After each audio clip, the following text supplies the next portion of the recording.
That was quite the hug at the airport with Kim Jong Un and Vladimir Putin. Yeah, it's kind of unusual for Kim to go out to the airport, and this is only for the highest level of meetings.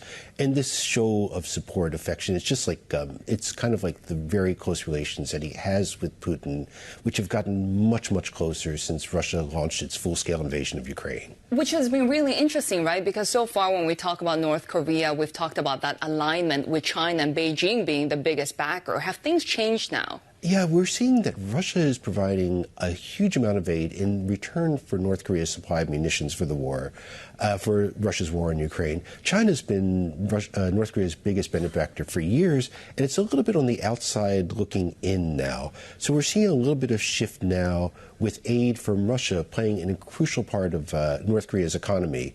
China is always there. It's the bigger economic power. It's going to see a little bit of a change with this close relation with Russia and North Korea. So in terms of the Korean Peninsula, does this change the security dynamic at all? Well, what we have to find out is what Russia is giving to North Korea in return for the munitions.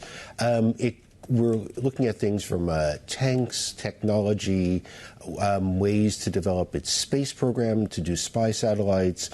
So what North Korea gets that makes its military more potent changes the dynamics on the peninsula. And you have U.S. forces in South Korea and Japan who are there and are more vulnerable because of this. And North Korea also has missiles designed to hit the U.S. mainland and deliver nuclear weapons. Anything it gets from Russia that helps North Korea in these pursuits makes it more dangerous. Having watched North Korea, China, and Russia for a very long time, what do you make of the Chinese side of things? Is this a good thing that North Korea is realigning a bit more closely with Russia? Because China also wants to pursue some economic interests elsewhere, right? Yeah, and what we may see is that it benefits all three eventually, in that we'll have a stronger North Korea-Russia tie, along with the already strong North Korea-China ties. And this triangular relationship is all in opposition to the U.S. and its partners. So we're seeing a more balanced triangle, and eventually this could really cause some problems for whatever administration is in Washington.